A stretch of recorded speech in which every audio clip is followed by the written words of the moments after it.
Hey guys, so the last time we talked about 7.3, right? And then from there we learned about the six trigonometric values of the three special angle, the 30, 45, and 60 degrees, right? And I show you guys a quick trick to remember or like to recreate like the first three original trick values of them. Or we're going by table, right? So we're gonna have like 30 degrees, 45, and 60 degrees in like decreasing order. And after that, for the other column, we're gonna have SOHCAHTOA, so sine, cosine, and tangent, right? And then we're gonna start like numbering them. So we're gonna have like 1, 2, 3 in there, and then take the square root of everything. I skipped the 1 because the square root of 1 is 1, right? And then after that, we're gonna divide everything by 2, okay? And then same procedure in here. We're gonna do 3, 2, 1, and then square root of everything, and then divide everything by 2. Okay. Lastly, for tangent, it is sine divided by cosine. So for this one, we're gonna have square root of 3 over 3 after you rationalize it. For the middle one, we're gonna have a 1, and then for the last one, we're gonna have square root of 3. Okay. So this is like my quick way to remember or to recreate this table in there. Okay. So if like it's a tips to say like later on if you don't have this class like online, it's there for you to remember. Okay. It's also a hand trick with this one if you want to Google it online. I promise there's like a lot of tricks to remember this table in here because the three angles, these three special angles, the 30, the 45, and the 60, they are really special, right? So make sure you remember like at least these 9 values, okay? And let's talk about today. We have 7.4. Okay, first of all, let me get these out the way first. Alright, so today we have 7.4 trigonometric functions of general angles, right? So prior to today, we only talk about acute angles, right? But as for today onward, we can have any angle that we want to. It could be obtuse, it could be like more than 180 also. It could be any type angle that you want to, okay? For any measurement. It doesn't have to be acute. It doesn't have to be within 90 degrees anymore, okay? So that is what it means for like general angle in here. It doesn't have to be acute anymore, okay? And as usual, let's start with like a review section here. So this table in here looks familiar, and please try to challenge yourself to fill in this table with a definition of SOHCAHTOA to see if you can remember like all 6 of them, okay? Please try to not look back in the old worksheet to fill in this table, okay? It's like something useful and it really helps you. It comes in handy for the tests and for the quizzes, okay? And then let's talk about this picture right here.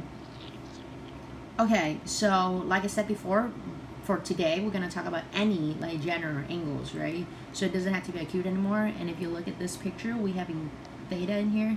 It's not acute, right? It's bigger than 90. It could be something like, I don't know, like 150 degrees, or like something like 160, something between 90 and 180 because it's in the quadrant 2.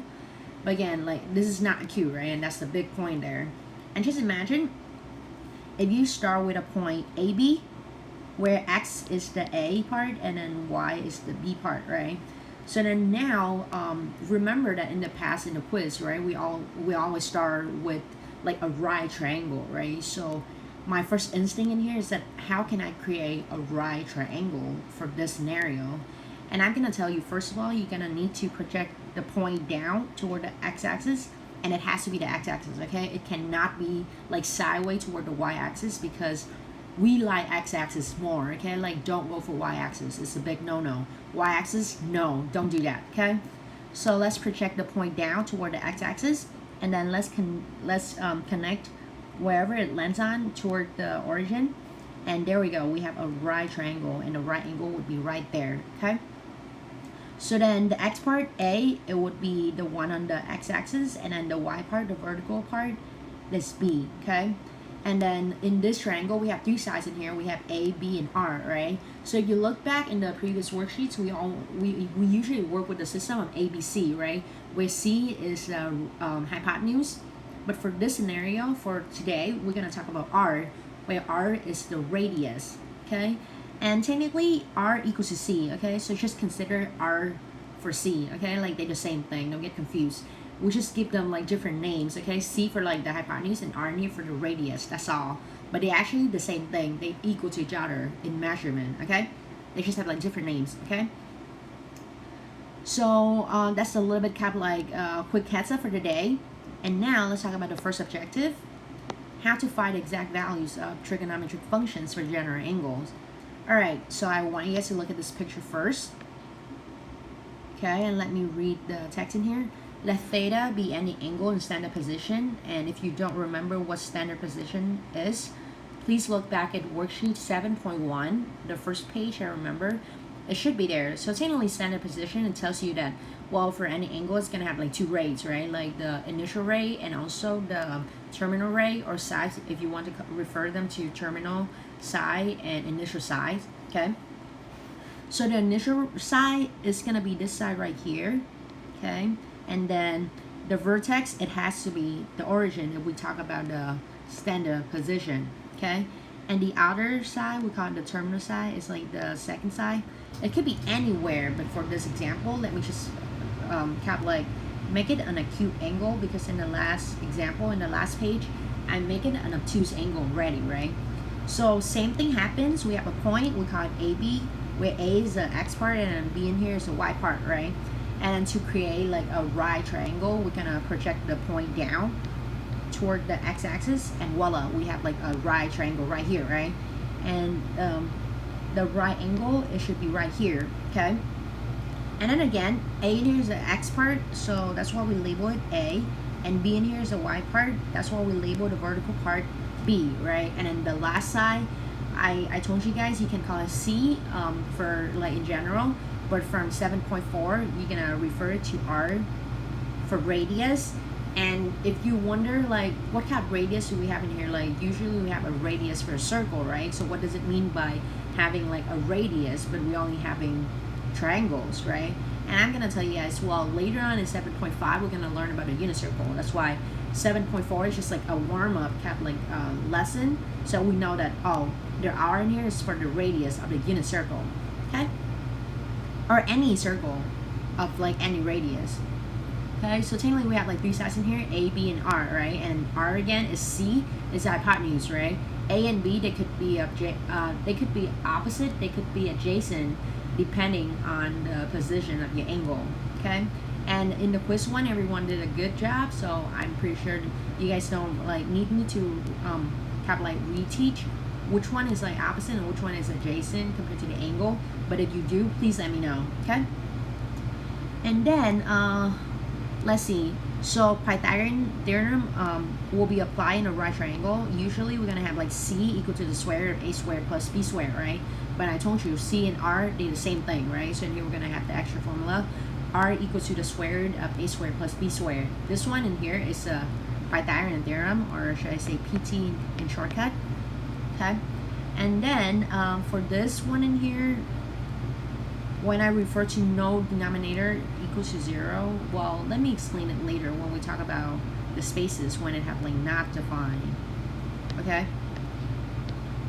All right, let's talk about this picture right here. This one is the big takeaway from this lesson, okay? So if there's anything that you have to remember on this page, remember this picture right here. Please remember it, okay? So there are like three things in this picture. First of all, the thing in blue, we're talking about like the position of the points in here. So because we're in a unit circle, right? So on the edges of every point in a unit circle, we're gonna have ones and just one, okay? You cannot go beyond one. We cannot have like 3 or 10 or like something bigger than 1. It has to be 1, okay? That's why for this point here, we're gonna have 1 and 0. And this point here, we're gonna have 0, 1. And similarly, we have negative 1 and 0 because it's on the left-hand side. On the bottom, we have 0 and negative 1, okay? And these 4 points are just like plotting points, right? You know, you have like X, Y parts and then you plot them, right? So if you have any questions on this one, let me know, okay? The second big idea from this picture is that we have like the 4 quadrantal angles. This one is the first one at 0 degrees because it's not even like the rotation. It doesn't even open up to anywhere, right? And then up top in here, we have 90 degrees. Okay, and then on sideways we have like 180, and then lastly we have 270. Okay, and if you want to go back like a full circle around, you're gonna have this angle right here equals to like 360 degrees or 2 pi radian. Okay, and again, I'm not like super like into the radian system, so I'm gonna use like degrees. But like if I give you like a problem that has radian, you must give me something back with radian, okay? But I'm not gonna like ask you to not like convert it back and forth, okay? Because that's personally like the thing that I would usually do. So these 4 angles, again, we call them the 4 quadrantal angle. So let me put the names in here in pink. 4 quadrantal angle, quadrant, and then total, and then angles. And again, what are these? I refer them to 0 degrees, 90 degrees, 180 degrees, and 270. And if you want to include this one, it's actually 0 degrees, but yeah, if you want to include it, you can also say that 360 is also one of the 4 quadrantal angles, okay? And the last big point from this picture before we move on is that, let me put it in orange. Remember, please remember one thing about like the point and like the point coordinates in here. It is x, we consider it as cosine, and for y, we consider it as sine, okay? How does it help in here? For example, let's talk about, I don't know, if I ask you something like, what is the sine value of 270? Well, first of all, we're gonna look at this angle right here, right? Because we talk about 270, and because we talk about sine here, it means the y part, right? And if you look at the y part of the point right here, it's -1, right? So I'm gonna say sine of 270 degrees, it equals to -1, okay? And similarly, if I ask you to find like the cosine value of, I don't know, like 0 degrees, you can tell me the x part of this angle right here, okay? And the x part of it is 1, okay? And say, if I'm asking you to find, I don't know, like tangent of 0 degrees, well, first of all, we have to know the sine value and cosine value, right? Because by the quotient identity, we know that tangent equals to sine divided by cosine, right? And sine is the y part, while cosine is the x part. So we're gonna focus on y divided by x before the angle of 0, okay? So for the angle of 0, let me take out some steps in here. Okay, for the angle of 0, we have x equal to 1 and then y equal to 0. So we go ahead and divide them. We're gonna have 0 divided by 1, right? Which is 0. So the tangent of 0, it is 0. That's like perfectly fine, right? There's nothing wrong with it. Okay, that's good so far. But then let's talk about like cotangent, right? Of 0. Well, there's 2 ways to do this, right? Like by the quotient identity, we also know that cotangent, it equals to cosine divided by sine, and that is x divided by y. That is 1 divided by 0. And wait, does it even make sense to have like 1 divided by 0? Can we do that? No, right? This is like illegal, right? Because we cannot divide anything by 0. So that's why I'm gonna put like D and E for this one, because it doesn't exist. Okay, I'm running out of space, so let me write this like a little bit smaller. So I have space for like the E. Cotangent of 0 equals to D and E. And why does it equal to D and E? Because it had the 0 on the bottom, okay? So one like algebra trick in here is that, let me put it in, I don't know, like brown. If you have the 0 up top, your answer is 0, okay? And if you have the 0 on the bottom, your answer is undefined or doesn't exist, okay? This is where, and this is also why you have a lot of like not defined places in the table, okay? So as you can see, cotangent of 0, we're talking about 0 degrees, and we're talking about cotangent. In here, we can find the word not defined or doesn't exist in here, just because we have a 0 on the bottom, okay? That's why earlier I told you guys, like, provided no denominator equal to 0, okay? If it does equal to 0, well, you're gonna have to put the word undefined there, or doesn't exist, okay? So now let's talk about my example in here, the very first example of the day. Let me take these out first. All right, this is cleaner, right? Okay, so example 1, find the exact value of each of 6 trigonometric functions of a positive angle theta if the point is on the terminal side is, for my part, I have -4, -3, right? So first thing first, let's draw a picture of this one. So let me put it up here. Okay, let me put it in red code to get your attention, right? So we have like x in here and y in here for the two axes, right? And then -4 and -3. So we go -4 on the x and then go down -3. So it should be right here, right? And then after that, how can we create a right triangle, right? First thing first, let's connect it toward the origin. So I have one line here. It's a bad line, so let me redraw it real quick. Okay, there we go. It's better, at least. Okay, and secondly, we're gonna project the point down, or like up in this case, toward the x-axis, right? And from there we have a right triangle. Okay, and again, sorry for the bad drawing. Okay, in this triangle in here, what do we know? Well, we know that the x part is equal to -4 and the y part equals to -3, right? So x part in here, this is -4, and the y part, the vertical part, it is -3, okay? And just like what we had in the last example, if we're missing out like the third side inside a right triangle, we're gonna use the Pythagorean theorem to find it, right? So then the hypotenuse in here, it equals to like the other side square. Okay, so let me just take out the square in here. I mean the square in here. Okay, so we're gonna have like -3 squared, which is 9, plus -4 squared, which is 16. We add them together, we're gonna get like 25, right? And if you put it into the calculator, you're gonna get the hypotenuse equals to 5. Okay, so we have only one hypotenuse, which is 5, right? And now we have to identify which one is our opposite and which one is our adjacent, right? But wait, where's our angle? How do we know which angle among the two in here is the angle that we're going for? Well, remember one thing about like this method of the point here is that we always have the angle toward the origin. That means that our angle is like right here. Okay, let me like make it bold in here.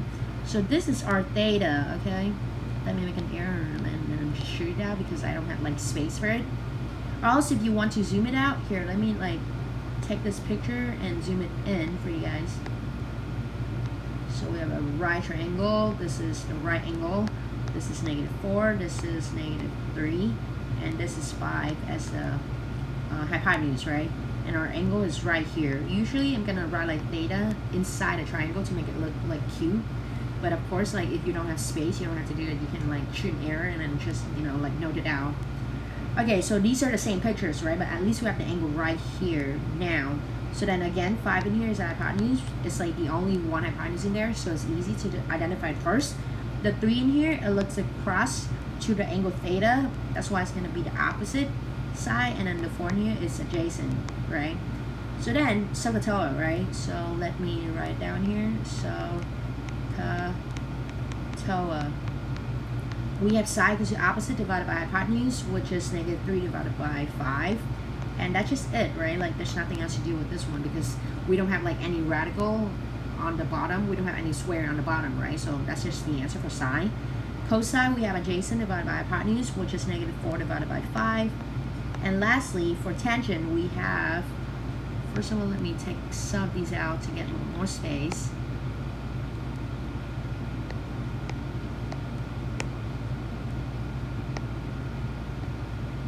Okay, now it's cleaner a little bit.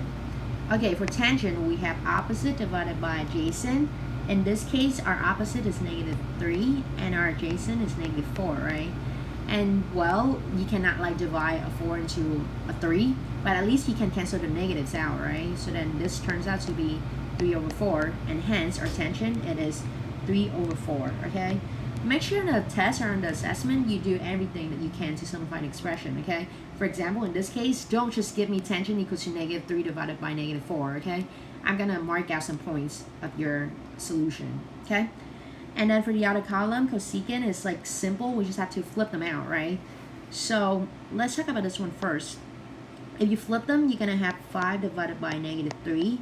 But this is not like, like beautiful to me at least, because mathematically, I really hated to see the negative on the bottom. So you can rewrite this as either -5/3 with a negative on top, or 5/3 and then negative is like, like in the middle of the fraction. So you can either go with this expression or that expression, but never on the bottom, okay?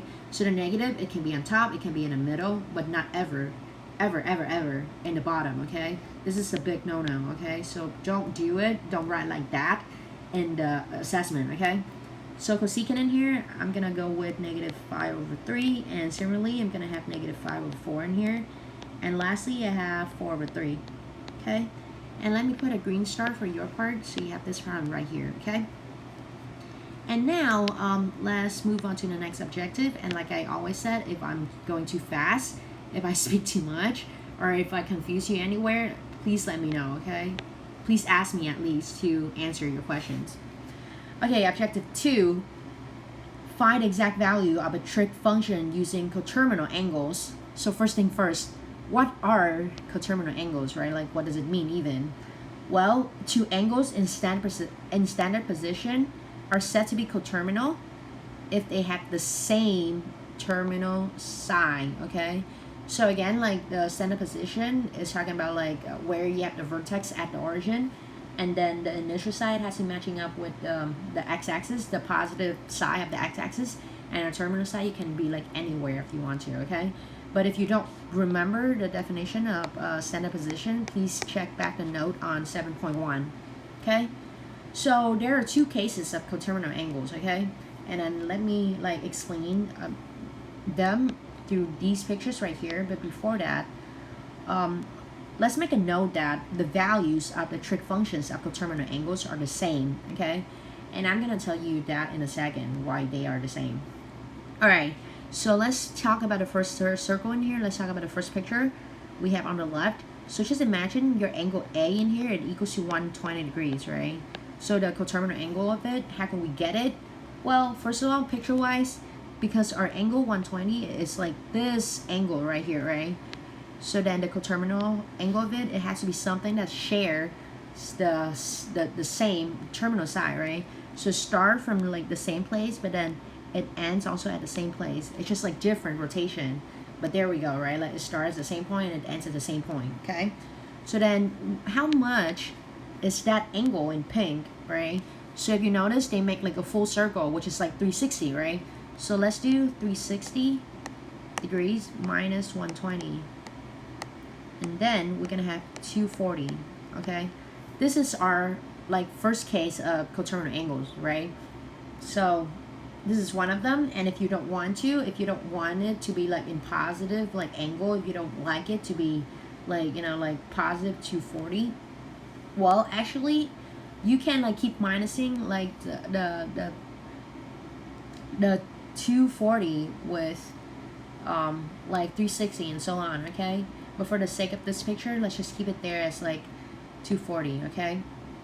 And then another scenario where we can have like coterminal angles is that let's start with the angle A right here. It is 225 degrees. And let's say if I want to like make another like coterminal angle, right, like of 225, the usually thing that you would do is that you would finish the circle, right? So you start at the same place at the angle A, and then you finish it, you end it at the same place at angle A, right?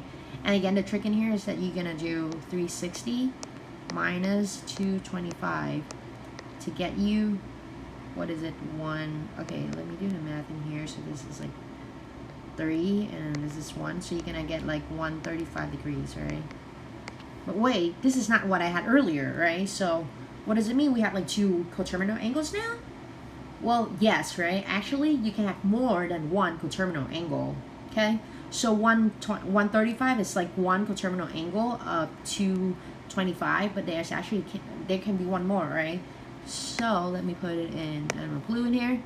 So if you like check on this one, the angle B in blue, in my blue, and in black in the drawing in here, is also sharing the terminal side with angle A, right? So it's also a coterminal angle of angle A.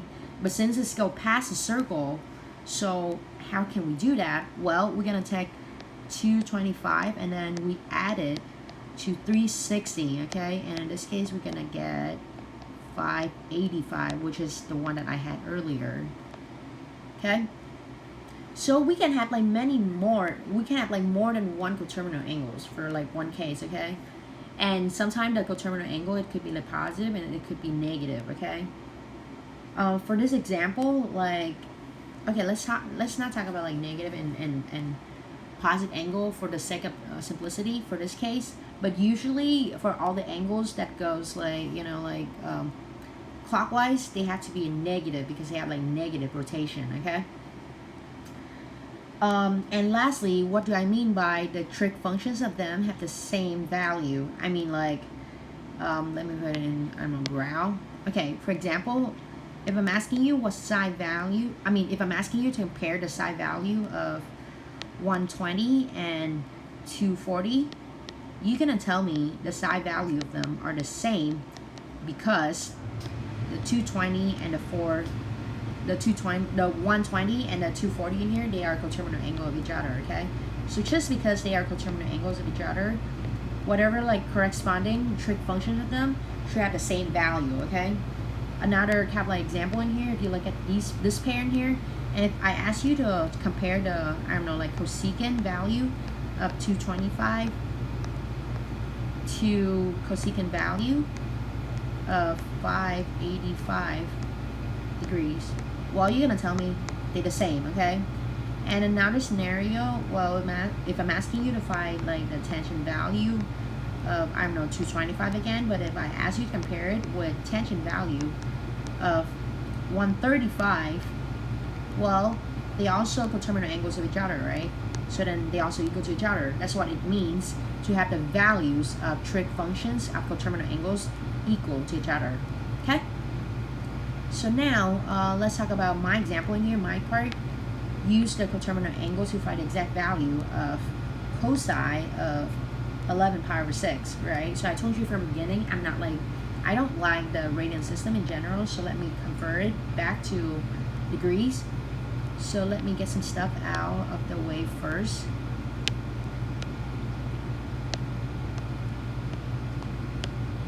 Alright, so now how can we convert it back to degrees, right? So I'm gonna do 11 times 180 degrees and divided by 6. Let me do some mental math in here. And I'm gonna get like 330 degrees, okay? So cosine of 11 pi over 6 is the same thing as cosine of 330 degrees. And from here to here, from this to that, it's just like conversion between gradient and degree system, right? It has nothing to do with coterminal angle yet, okay? So if you stop right there, you're not gonna get any point in the test, okay? Because like I'm asking you to give me a coterminal angle and you just give me the conversion, okay? And then that doesn't mean anything much about coterminal angles, right? So well, let's draw the angle of 230 degrees, right? So we have like 0 in here and 90 up here and then 180 in here and also 270 down there, right? So 330, it has to be on the fourth quadrant because it's bigger than 270, okay?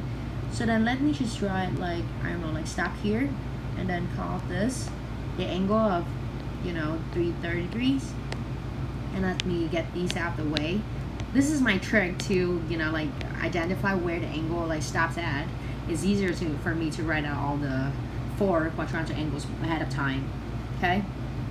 So then now that we have the 330 in here, so then how can we find the coterminal angle of it?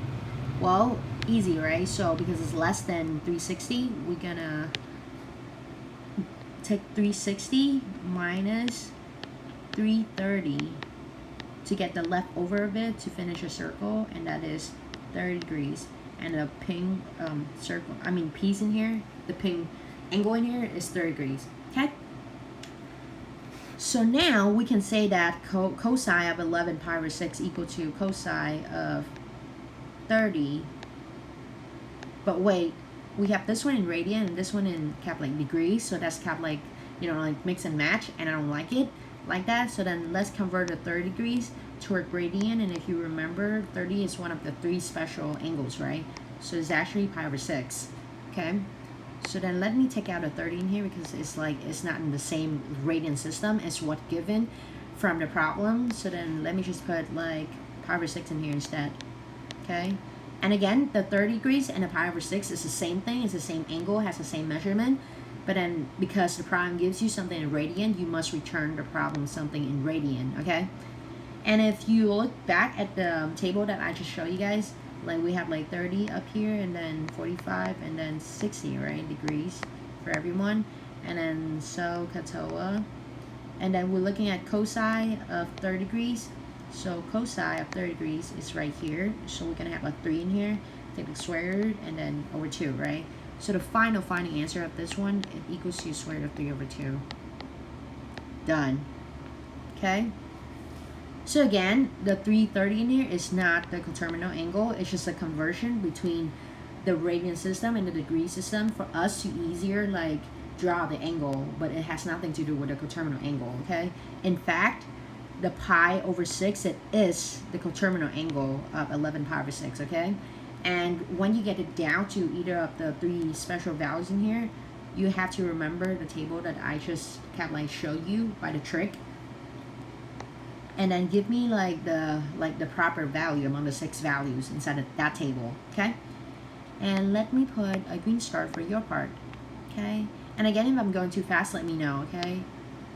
At least give me a chance to explain it to you guys if you guys like ask me questions. All right, third objective. Determine the size of the trigonometric functions of an angle in a given quadrant. So again, just like what we said in the beginning at 7.1, we have like 4 quadrants, right? And the order of them, we're gonna count them in counterclockwise manner. So we have like question 1 in here, question 2, question 3, and question 4. Okay, let me take out the circles. All right, and I told you if there's anything you have to remember from the earlier objective, is that you have to remember that the x part in here, it is the cosine part, and then the y part, it is sine. Okay, so make sure you get it down. Okay, so now let's talk about the sine of each quadrant, right? We have like x and y coordinate in here, so then for each of the point, we're gonna get like x and y, right? And if you can refer it back to cosine and sine, that's excellent, right? So then let me just get into a habit of doing cosine and sine for the size of x and y, okay? So in the first quadrant, your x is positive, your y is positive, right? That means that your cosine and your sine values are also positive, okay? And hence, everything else must be positive, okay? Because the flip of cosine, which is secant, is positive because cosine is positive from the beginning. Similarly, the flip of sine, which is cosecant, is also positive because sine is positive from the beginning. Tangent, it equals to sine divided by cosine, is positive because we have a positive number divided by a positive number, right? And cotangent is the flip of tangent, and because tangent is positive already, cotangent must be also positive. So in quadrant 1, everything, like all 6 of them, are positive, okay?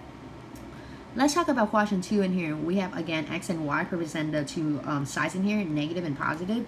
And again, the x part is for cosine and the sine, and the y part is for sine, right? So in quadrant 2, we have cosine being negative and sine is positive, okay?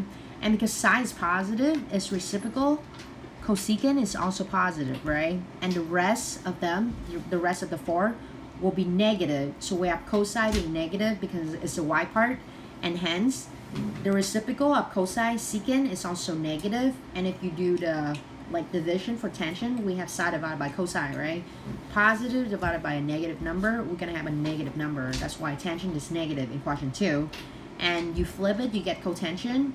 The flip of a negative number is also negative, right? That's why we have cotangent also being negative. So in quadrant 2, the only 2 positive numbers are sine and its reciprocal, cosecant, okay? The rest of them, like the other 4, they are all negative, okay? With a similar logic in quadrant 3, we're gonna have cosine and sine being both negative. Okay, I make a mistake already. This is cosine for x part and sine for y part, okay? So if you like divide a negative number by a negative number, we're gonna have a positive number, right? With that logic, we have tangent and its reciprocal, cotangent, being positive, okay? And then the other 4, they must all be negative, right? Because cosine and sine are negative already, so if you flip them, you're gonna get secant and cosecant being negative, okay? Same logic again for the 4th quadrant. We have cosine being positive, sine being negative. So then in here, cosine and its reciprocal, secant, are the only 2 positive values in here. The rest of them, sine, cosecant, tangent, and cotangent, they're all negative, okay? So this is actually a trick to remember this one. Let me put it in green because it's very important, at least for me to apply it easier. So I have all students take calculus. What does it mean? A in here is for all, okay? All is like everything is like positive, okay? This one, student, I'm running out of space, but let me write in here. Students. So we have the S in here is for sine, okay? And then tech is for tangent. The T is for tangent. And then calculus. Calculus. Again, sorry for the bad writing. The C in here is for cosine, okay? So all students at calculus, it tells you which function or which value has a positive value in there, okay? And of course, because like the function has the positive value, its reciprocal of it, the reciprocal of it has to have the positive value also, okay? And the other four values are automatically become negative, okay? So that's my tips to remember which one is positive in which quadrant, because we have like all students take calculus, okay? And make sure you go all students take calculus in a counterclockwise manner, okay? Because if you go the other way around, if you go like clockwise manner, it's not gonna work, okay? So now let's talk about the example. Find a quadrant in which the angle lies in or lies on, okay? So we have, for my example, I have sine being negative because it's less than 0, and y in here, and sine here again is the y part, right?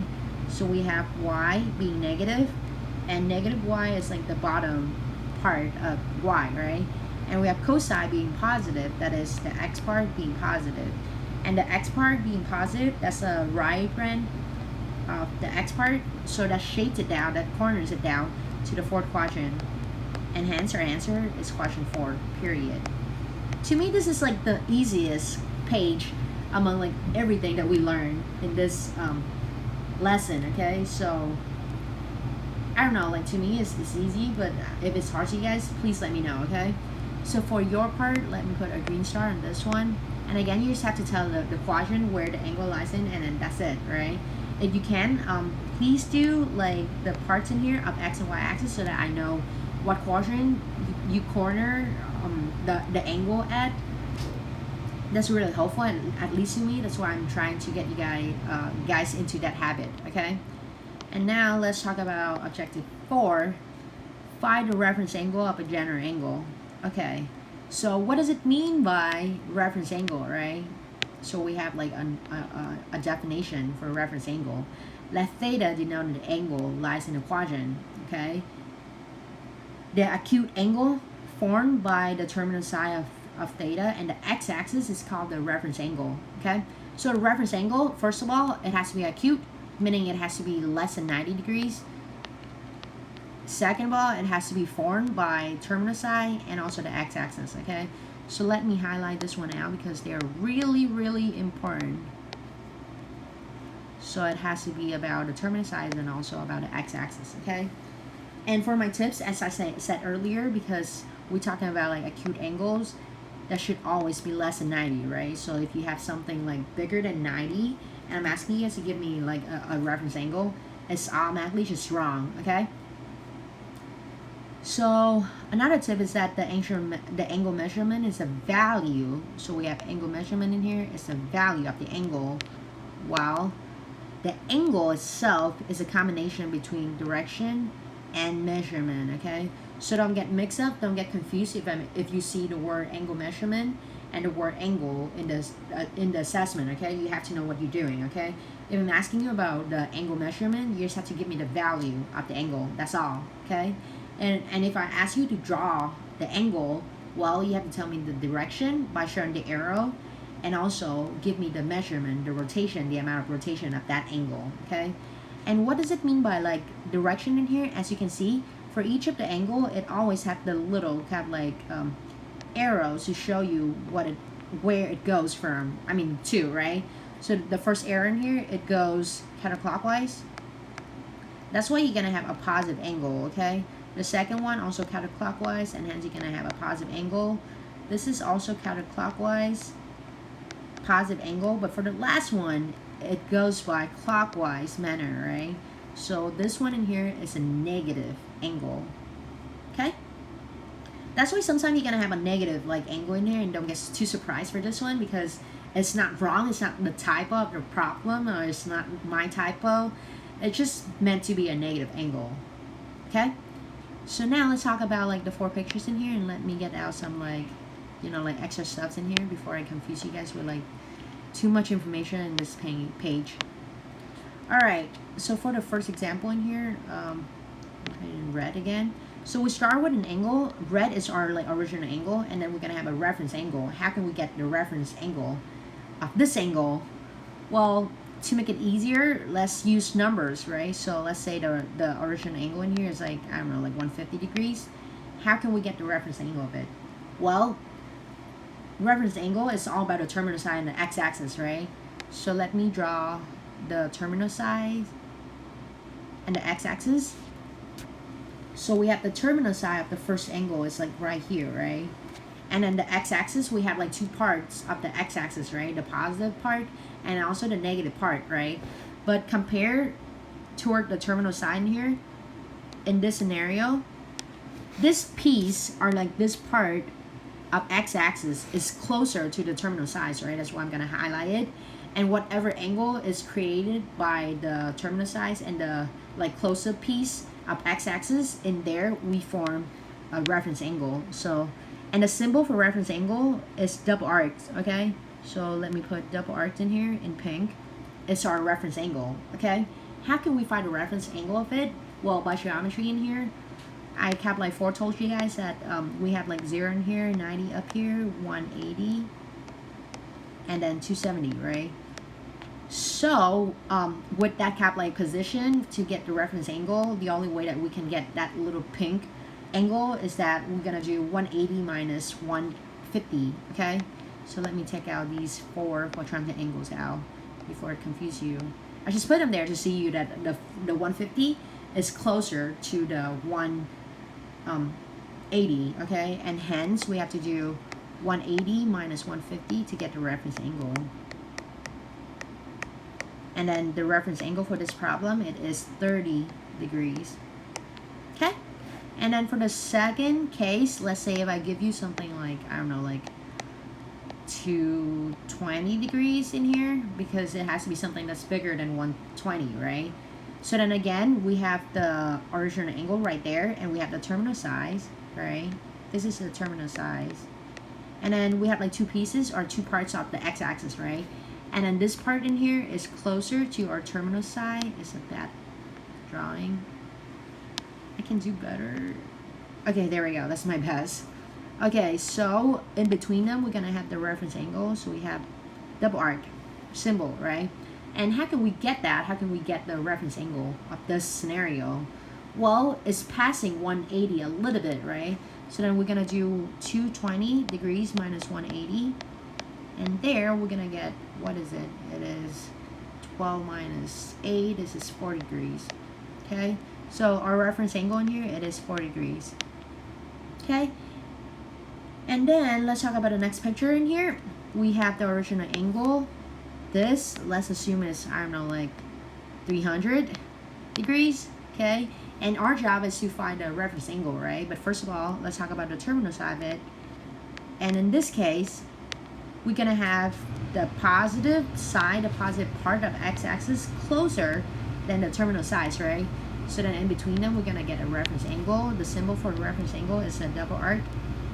And how can we get the reference angle in here? Well, it is closer to 360, right? So in here, we're gonna do 360 minus 300. And from there, we have 60, right? So then the reference angle in here is 60 degrees. Okay, last example. Say if I give you something in negative angle because of the rotation, right? And I don't know, this one, let's say it's like, I don't know, like 310. Okay, so how can we get the reference angle of it, right? So first of all, let me just get that out, and then let me redraw the terminal size of it, this one in here. And again, the closer piece, closer part of x-axis that's closer to the terminal side is this one, and then double arc for the reference angle in between the 2 red lines in here. Okay, so how can we get the reference angle in here? Well, again, it's closer to 360, right? So we're gonna do 360 minus 310, okay? And then that gives us 50 degrees. So the reference angle in here is 50 degrees, okay? And if you notice, even, okay, let me like point this out before anyone asks me that question. Even though like we have a negative angle, right? We have to base on its like location, its position, to either like compare it to 180 or 360, okay? So we get the 50 in here, we subtract it, not because we have like a negative angle, but because like 360 minus 310 is the way for us to get the reference angle, okay? So the rotation of the angle, sometimes it doesn't like talk much about the reference angle that we have in here, okay? So keep in mind that just because it's negative, well, sometimes you're gonna have to do 180 like plus, or like 180 minus the angle. It doesn't have like, it doesn't have to be 360, and it doesn't have to be like minus all the time, okay? So let's see, what do we have here? We have the example 4, find the reference angle of each of the following angles. And I give you guys like 4 pictures in here for like axis in here, so that we can each draw like part A and part B into the axis in here, okay? So for my example, I have the angle negative pi over 3, right? So like I said before, I'm not good with radians, so let me convert back to degrees. And in here, I know like right off the back that pi in here is like 180 degrees, and 180 divided by 3, I'm gonna get negative 60. And again, the negative 60 in here is just like the conversion between radian and degrees, right? It has nothing to do with reference angle at all, right? So don't stop at this point, because if you stop right there, you're not gonna get any points, okay? It's just conversion, has nothing to do with reference angle, okay? So now let's draw it, right? Like negative, so we have to just go clockwise in here. So for part A, we're gonna go clockwise, and it's gonna stop at the measure of 60, which is right there. So we have like negative 60 degrees right there, okay? And we have our terminal side ready, and then we're gonna go for the part of x-axis that's closer to the terminal size. And coincidentally, for this one, well, we have reference angle right there, right? Like right in between that positive part of x-axis and our terminal side. So then that's great. That's not something that you should be surprised. They could have the same measure, right?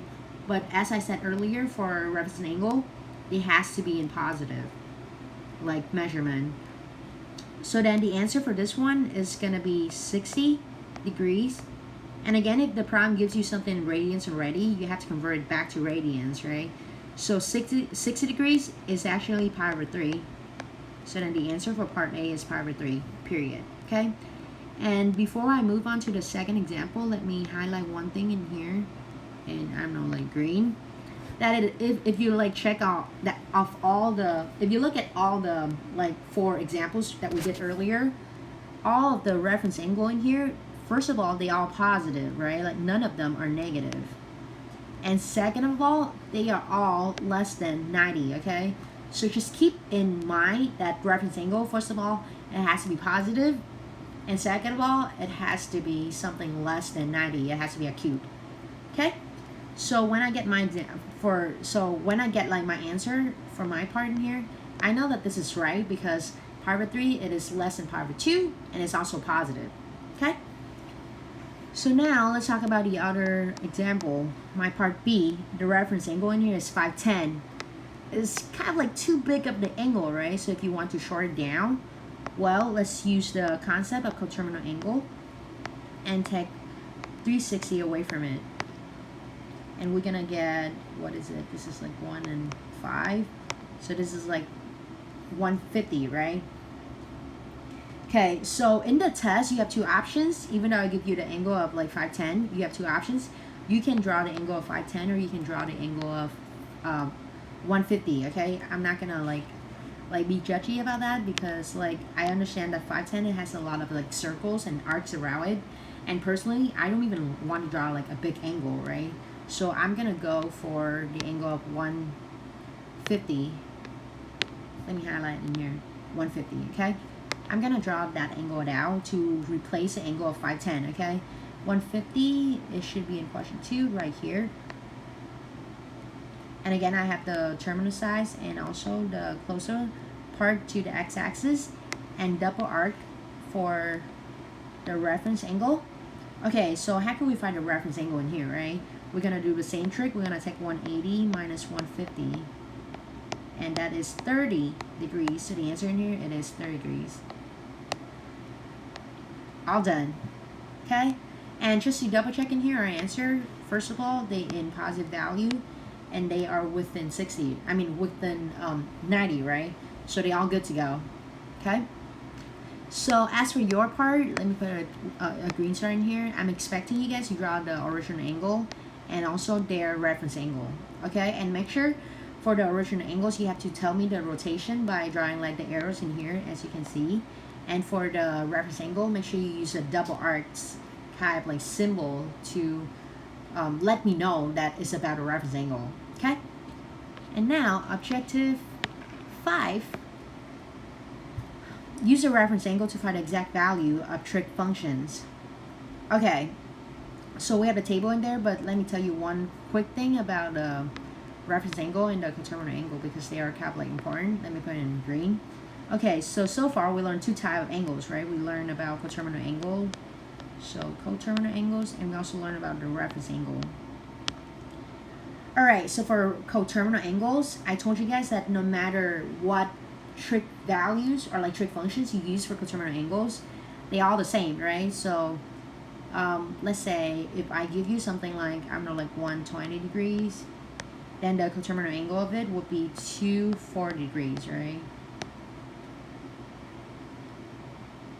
So then say psi value of 120 is equal to psi value of also 240 degrees, right? And if you want, you can do like cosine and then tangent and then cosecant and then like everything else. It should have the same value, okay? Like correspondingly, okay? Don't give me something like psi of 120 equals to cosine of 240 degrees. That's kind of like doesn't make sense, because we're using like the different function to start with, right? So even if you have like the coterminal angles, but if you have like different functions, it's not gonna work. Okay, but for reference angle, well, we're gonna have like 120, and if you draw it out, let me utilize like this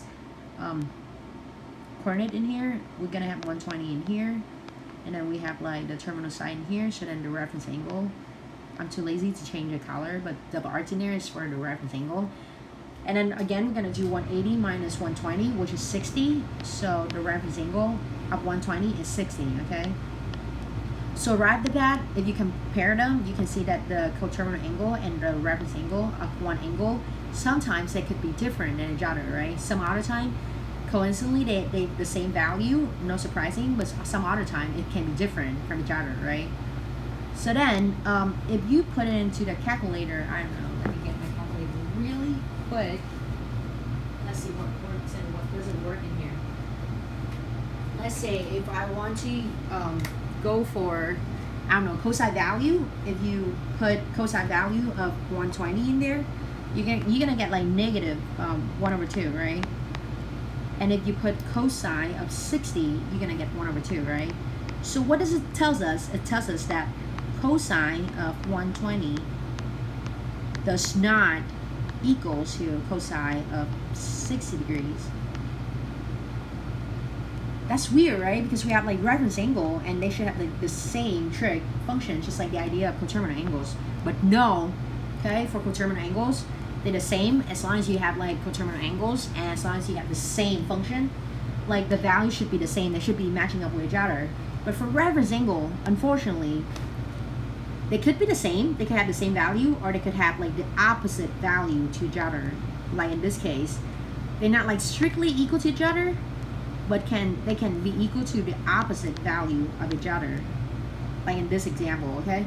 That's why for each of the 6 functions in here, I put plus and minus, because sometimes they have the same value, some other time they have the opposite value, okay? Right, so now let me put it back in red.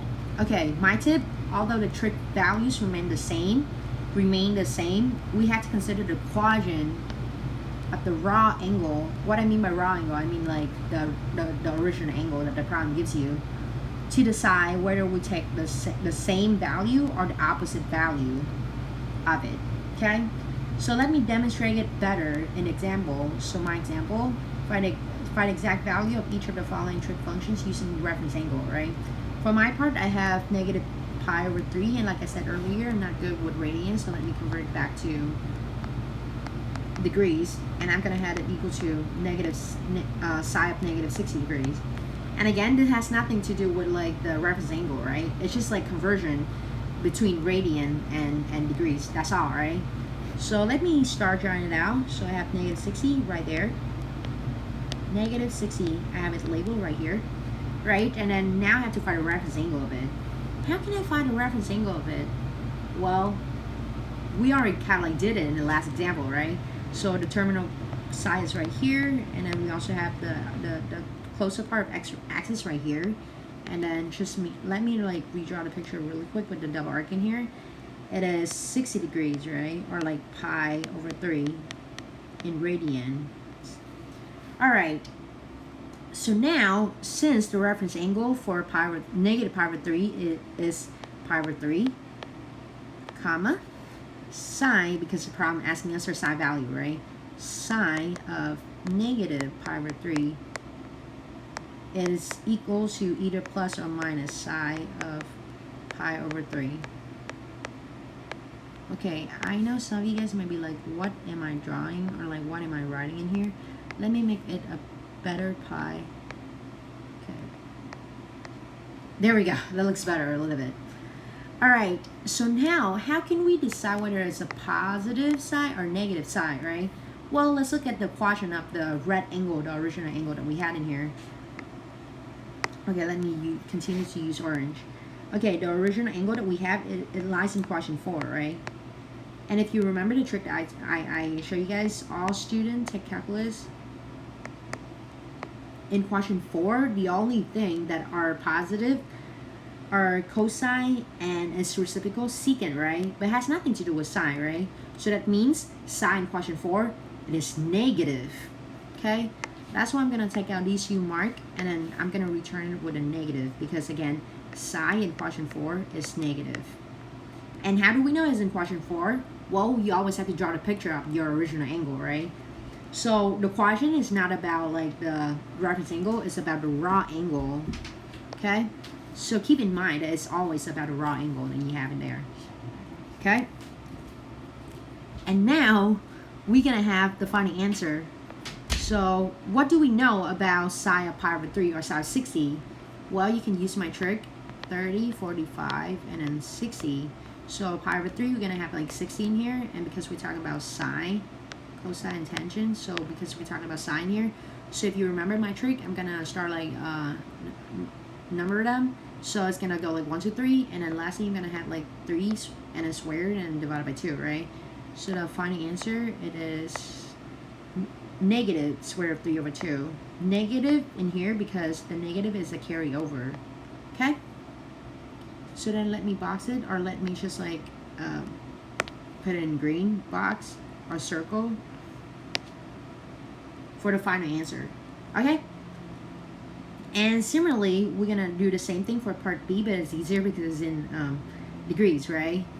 And I know this is like a hard concept. It's like a big one, right? So if you have any questions on this one, please, please, please let me know before it's too late, because chances are you're going to see it a lot. I mean like a lot in the quiz and in the test. Okay, so let's talk about part B, where we have cosine of 510. And again, 510 is too big of a number, right? It's like way too big for an angle. So like previously, I told you guys you can have two options. You can draw the angle of 510, or you can take 510 minus 360 to get something within a circle, and that is 150, right? So we're gonna have 150. Let me draw 150 right there, and then the terminal side of it. And from there, we're gonna try to get the closer part of the x-axis to get the reference angle, right? Okay, I forgot to label the 110. Make sure you label everything, okay, in the assessment, okay? else, you know, like you want to get full credit, right? You don't want to get like any partial credit for all the work that you do. Okay, so the reference angle, again, we're going to do 180 minus 150. So just like last time, we're going to get 30 as the reference angle, okay? And then since the reference angle for 510 is 30 degrees, comma. Okay, first of all, let me take this thing out. Okay, cosine, because is what the problem asks you, 510 equals to plus or minus cosine of 30. And again, how can we figure out whether it's a plus or it's a minus side, right? So let me put it in orange. So this is like a big thing for us to do, right? So, well, we're going to look back at the original angle that we had in here, 510, or if you want, you can use a substitution. I mean, like, is substitute, like a substitute teacher, so substitute angle in here. For 510, it's going to be like 150, right? And it lies on quadrant 2, right? Where the terminal size pointed to. It's lying in quadrant 2. And if you remember my trick, we have all student tech calculus. So in quadrant 2, the only things are positive are sine and it's reciprocal cosecant, right? But it has nothing to do with cosine. So then cosine is still negative, right? It's still negative because it's not the s in here, it's not the student, it's not the sine.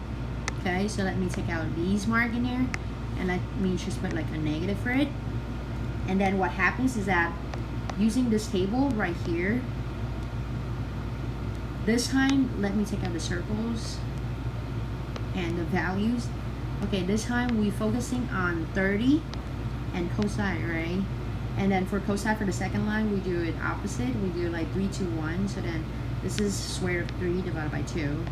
So I'm gonna write out square root of 3 divided by 2, and the negative is a carry over. So it's negative square root of 3 over 2 for the final answer. Box it. Okay? And if you guys like have a question, like why do I make them have the same value for like part A and part B? I promise you guys, it's an accident, okay? I didn't plan to have it like equal to each other from the beginning, but don't get too surprised for this, because like if you think about it, I'm gonna test you guys on like one of the 9 values in here, and there are only like 9 of them, right? So it's really easy to have them, you know, like repeat for the final answers, okay? So don't like think too much about like why they being the same, okay? And as for your part, let me put like a star on your A part and also on your B part. There we go, that's a small star. And make sure you draw the pictures for your part as well. Okay, so let me clear it out. And these are the pictures that you have to draw for the original angle and its reference angle, okay? And make sure you focus on the quadrant of the raw angle to determine whether it's a plus or minus side, okay? It's really important, okay? Reference angle, it's not about the value also, it's about the value and the sign too, okay? So make sure you keep those things in mind. Reference angle has 2 parts, the value and the sign, okay? Now, the very last objective of today. So, how to find the exact values of trig functions of an angle given information about the functions. Alright, so for my tip, I have know that there are 3 steps to find exact values of trig functions of an angle. The first step, make sure you find the quadrant of it. How can you find a quadrant of it? I'm going to demonstrate it's more by doing the first example. And the second step, you have to find the third side, because now that you have the quadrant, you're going to have the point, and from the point, you're going to draw a right triangle, right? And how you draw the right triangle? Well, you connect the point toward the origin, and then you also have to project the point toward the x-axis, okay? And from there, you're going to have like a right triangle, and make sure you know all the information about your right angle, right? You have to know the opposite side, you have to know the adjacent side, and you also have to know the hypotenuse side, okay? And as for the last step, just like before, we're going to use reference angle, or maybe not if we don't want have to. And then remember, your answer has like 2 things in there, right? As a side part, and it's also have the value part to watch out for. Okay, so that's my tips, right? So let's talk about example in here. Find the exact value of each of the remaining trig functions of theta. Given that, for my example, I have cosine being square root of 3 over 2 and psi being less than 0. So right off the bat, cosine is square root of 3 over 2, right? It is positive, right? Why is it positive? Well, because it doesn't have a negative in front of it, right? So it's positive. And cosine, again, is the x part, right? So we have x being positive, and we have psi being negative, that is y being negative, right? So x positive, we have the right branch, and for y being negative, we have the down branch, right? So we're talking about quadrant 4 right here. Okay, so then let me just put 4 in there. So the angle theta must lie on quadrant 4, okay? So let me take out these things and then I can just put like 4 in there. Okay, so it must lie on quadrant 4, right? And now let's make a point. And before that, let me take out like the 2 like corner things in there. So you can pick out a point anywhere you want to. If you want, just pick a point right there, or even there if you want to, okay? To keep it like simple, usually I go for the center of the quadrant. So I'm gonna do this point right here, okay? And then like I said, like I told you guys before, first step connected toward the origin, second step connected toward the x-axis, and then we have a right triangle right there, okay?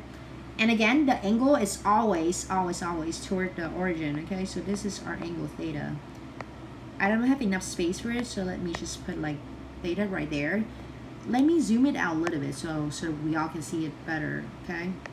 So then this is our right triangle, and this is theta, okay? The same picture, but I just zoom it in, okay? So now what we're gonna do? Well, we have cosine being square root of 3 over 2, right? And then before anything, let's label them by, you know, like opposite, adjacent, and hypotenuse. So we have hypotenuse in here, this is opposite, and this is adjacent, right? So now, cosine, what is the definition of cosine? We have SOHCAHTOA, right? SOHCAHTOA. Cosine here equals to adjacent divided by hypotenuse. So adjacent, we have it, the top part, square root of 3. Hypotenuse, we have 2. And we're missing like opposite, the third sign here, right? So by Pythagorean theorem, we have to find a third side by setting up the equation of, you know, like adjacent square plus opposite square equal to hypotenuse square. Okay, and in here we're gonna get adjacent square is 3. Opposite, we don't know it yet, so let's just keep it as opposite square. And we also have like equal to hypotenuse square, which is 2 square, which is 4, right?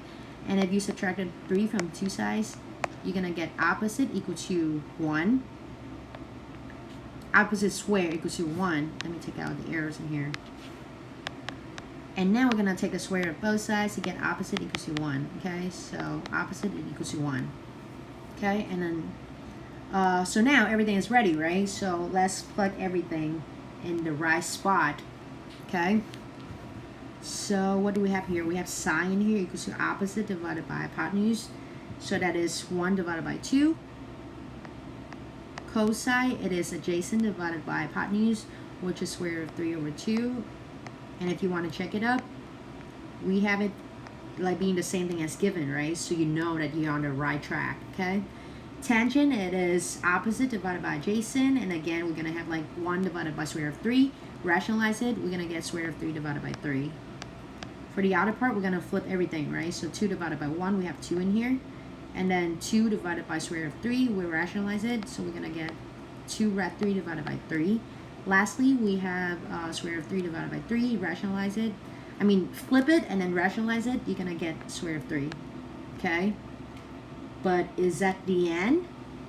The answer is no, right? So I told you guys from the beginning that there are actually 2 parts about your answer. The value part and then the psi part. So we got it down with the values, right? Like we figure out all 6 trig values. We're done with that. That's cool. But then what about the sign, right? So at the beginning, I told you guys this is on question 4, right? We have our angle theta in question 4, and it means something, but we didn't even touch it yet, right? So remember one thing, that in question 4 we have like all students take calculus, right? So in question 4, the only thing that are positive are cosine and its reciprocal secant, right? Like this is positive and the other one positive. It means that the other 4 must be negative, right? So to complete our answer, we're gonna put the negative onto the other 4. So we have sine being negative, cosecant negative, tangent negative, and cotangent negative. And now we have our final answers. Okay, that's one way to think about it. If you don't like it that way, because like, you know, like me, you always forget that last step, which is very important. So let me put it in blue for the second way to do this. Okay, so we know that earlier I told you guys this is 1 and this is like 2 and this is square root of 3, right? By this picture right here. All right, based on the position of like the 3 sides in here, first of all, hypotenuse is always positive, okay? So whatever you do, hypotenuse is always hypotenuse. I mean, it's always positive because it's like the slanted side, okay? So it cannot ever be negative, okay? But for opposite and adjacent, they could be positive, they could be negative based on the position of them. For example, this part of x in here is on the right branch of x, right? So that's why the red 3 in here is positive. Or if you want, or if you don't want to put a positive there because it looks lame, you don't have to, okay? But then for the 1, it's on the bottom part of y, right? So then it has to be negative, okay? So in the test, make sure you label it by the size also. If you forget it, I'm not gonna take out like points too much. But then just make sure you label them to match up with the picture, right? Because it's weird to put like 1 in here while you have like the down part, the bottom part of the y-axis, okay? And if you go with this picture right here, it'll be easier, right? Because for a sine here, if you do like opposite divided by hypotenuse, right off the bat you have -1 divided by 2, okay? So you only have like include a sign there, so you don't have to like do any extra thing like double check it at the end. So this is the second way to do it. So again, you have like 2 ways to do it. First way, you can just figure out the values of everything and then base it on the quotient to tell the size, like which is positive and which is negative, okay? Second way, you label the side within your picture already from the beginning because of the position of the x and y kind of like size in there. And make sure your hypotenuse is always positive, okay? So don't put like a negative in here or whatever because hypotenuse is always positive. It will look weird if you have like a negative hypotenuse, okay? So let me highlight this one in, I don't know, green to catch your attention that hypotenuse is always positive, okay? So that's your way to do it. And for your part, let me green star this problem here. And again, I know this lesson is very hard. It has like coterminal angles, it has reference angle, and it has like this like junky part of like sine with quadrants. So if anything confuses you, let me know, okay? And that's all for today. Thank you for your listening and take care. Bye bye.